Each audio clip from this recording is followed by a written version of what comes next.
what was it about Teen Wolf that was appealing to you at first when you read the script?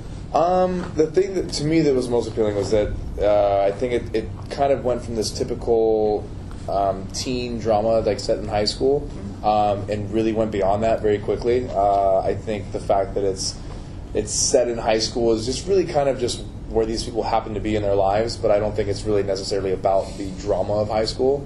I think it transcends that. So it's nice to see a show that can take teenagers and really take a story that's something we really haven't seen before or seen too much of. So I think that and just the characters in general had a lot more depth to them than a lot of scripts that I had read. So to see this character Derek that I get to play, which is starts out as a very mysterious character and stays that way pretty much through the whole first season.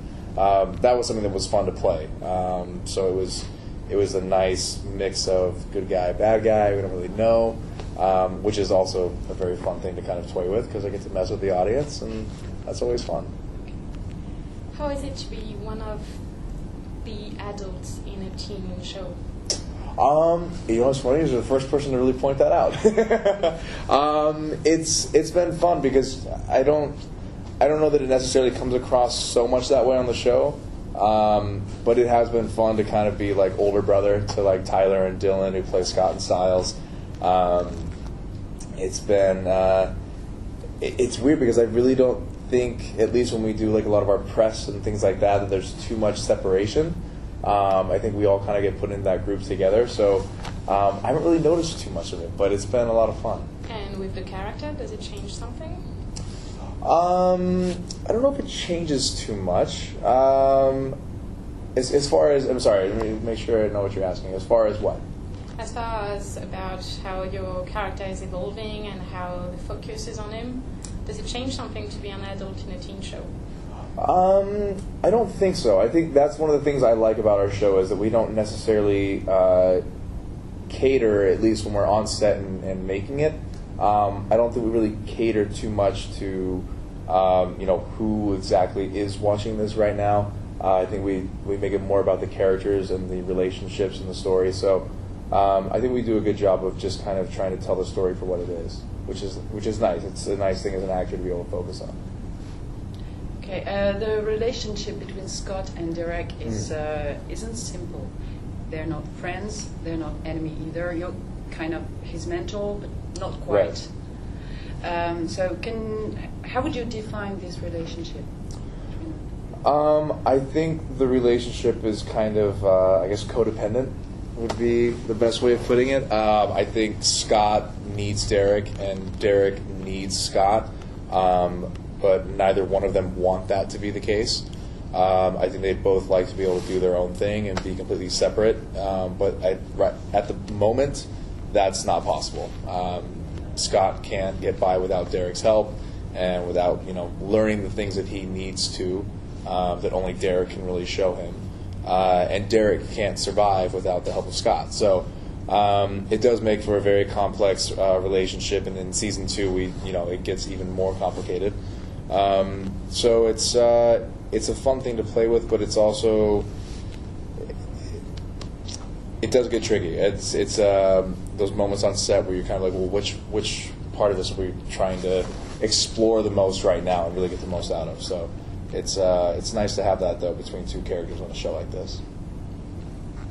We don't learn a lot about your character in the show. Mm-hmm. It's a very mysterious one. So how as an actor do you make it grow the way you do between season 1 and season 2? I mean, do you have things that we don't know about it or something else? Yes. The short answer to that is yes. There are things that we do discuss between, and this is something that's kind of interesting with our show, is that there's things that we discuss with like our writers and executive producer, Jeff Davis, who's our creator as well. And he'll kind of have conversations with each actor aside from everybody else. So there's things that I know about the character that other people on the show had no idea about, and that I was kind of like sworn to secrecy on. So there are things that he reveals to us individually to allow us to kind of open up, like you said, that gap of like where this character is going without knowing too much about it or revealing too much about it in the show. So he does a good job of spreading it out. But in season 1 and season 2, Derek obviously has a massive jump because he does become the alpha, and so there's quite a big shift in Derek's personality going into season 2. He gets to have a little more fun, gets him into a little more trouble because he gets a little too confident, with too much of a swagger. So it's been a fun arc to explore. And I think that's the thing that's fun about this show is that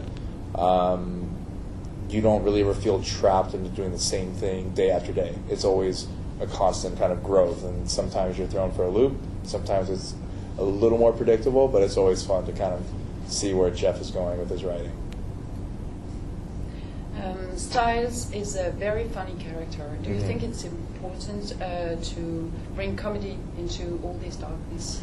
Very. I think it keeps it human. I think there's sometimes when you get this kind of genre, when you start to take it too seriously, it almost makes it humorous in a negative way. I think it becomes too easy to make fun of, where if we can kind of poke fun at ourselves, it brings a little bit of that human element. Because I think we all do that. We all try to find humor in our everyday life. So to take this kind of genre and to introduce the humor the way that we do, I think it keeps it grounded, and it allows people to identify with the situation, I think, a little more easily. Have you seen the original movie, Teen Wolf? Yes, I have. Michael J. Fox? Yes, I have. Yes, it's quite different than ours. It has nothing to do with it. No. We have a few homages that we do keep in as far as like the Styles and Scott being the names of the characters.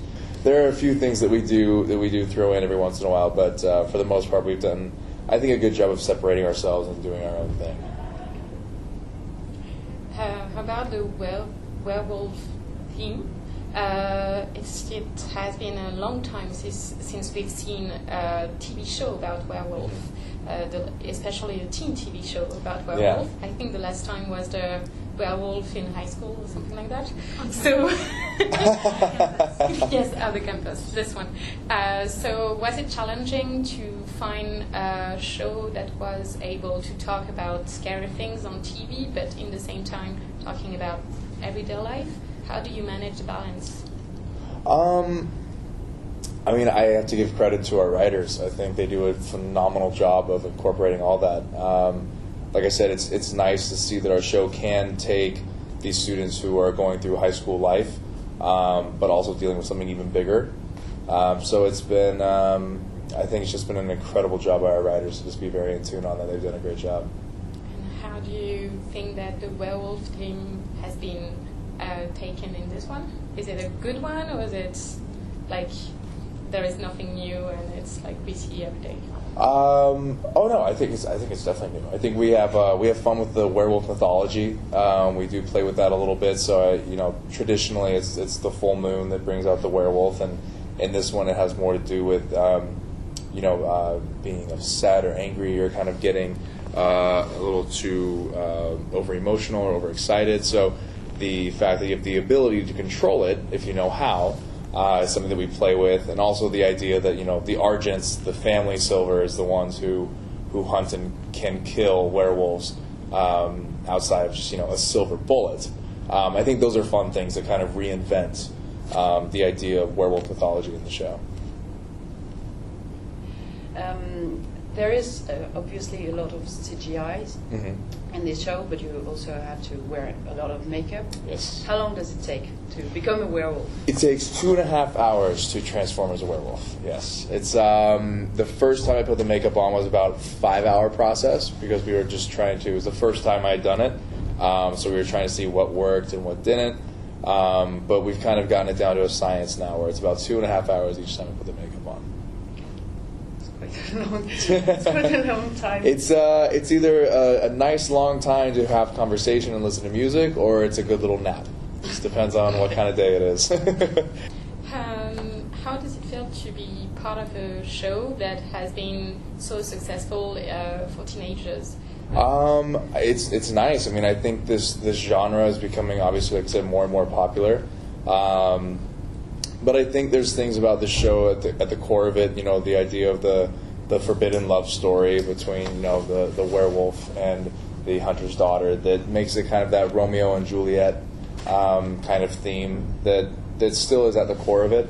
So I think it's being able to surround that with those elements of the horror and the action and the comedy and things like that. They kind of still make it about the love story. And there are a lot of things with, you know, Styles and his dad that we, you know, explore from time to time, and you know, Scott and his mom, and then, you know, Allison and her parents. So I think there's still a family element to it, and it's just nice that we can surround it with the other things.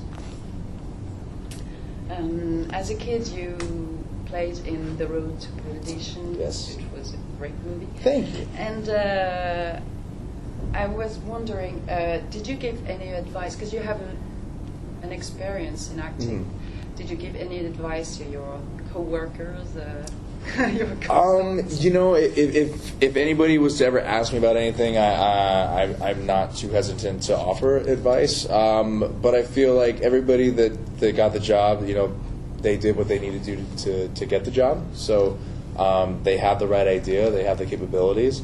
But I feel it's not, you know, my place as an actor anyways to instruct someone else. If the director wants to say something, or if, you know, our executive producers have an idea, I think that's their place to go and do it. I'll offer things from time to time, like, hey, if this helps, I don't know.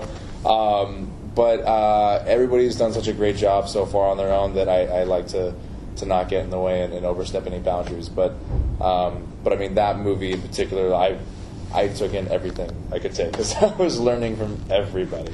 So yeah. French audience didn't have a chance for the moment to discover season 2. So what can you tell to a French audience about what's coming next? Season 2, you'll see a lot of alliances form. So there's going to be, I think I said this earlier, it's kind of like a love triangle, but it's more of like a death threat triangle. So there's going to be a lot of different teams forming up, and kind of the black and white lines that were season 1 between the werewolves and the hunters, everything becomes much more gray. So it'll be an interesting season. There's a lot more action in season 2. It's a little more horror in season 2. We pushed the envelope a little bit more. So I think overall season 2 is just a lot more exciting, and I think people should be very, very excited about it. So. And I don't know if we can talk about it, but there's a new creature in season 2. I feel like there's enough things on Twitter and, you know, all these things that we could probably mention it. But there may be a new villain. Yes. Maybe. Maybe. Teen Wolf is something that they put the werewolf with a lot of shirtless men. Yes. Is it difficult to be an actor that has to be shirtless a lot of time in his work? Does it need work and stuff like that? It definitely messes up like craft service and things like that, where they have like free desserts and snacks all the time. You can't really go over there. So it takes away a big portion of the set that you can hang around, because everybody always hangs out at craft service, and it's a great place to be. I don't get to see it very much anymore. But I mean, I think it's at this point it's something that we all know comes with this job. So we've all just kind of accepted that, and we just anytime we read the script, see who we get to make fun of, because we know who's not going to be able to eat whatever they want for the next few weeks when they, go to set. So I don't know if it's a difficult thing, but it's just another discipline that you have to kind of accept, and it does involve, eating well and training, and we train. Tyler Posey and I both, and Colton even for season 2, we spent 3 months before the season working with the trainer in LA. So it's a little bit of work, but it's a small price to pay.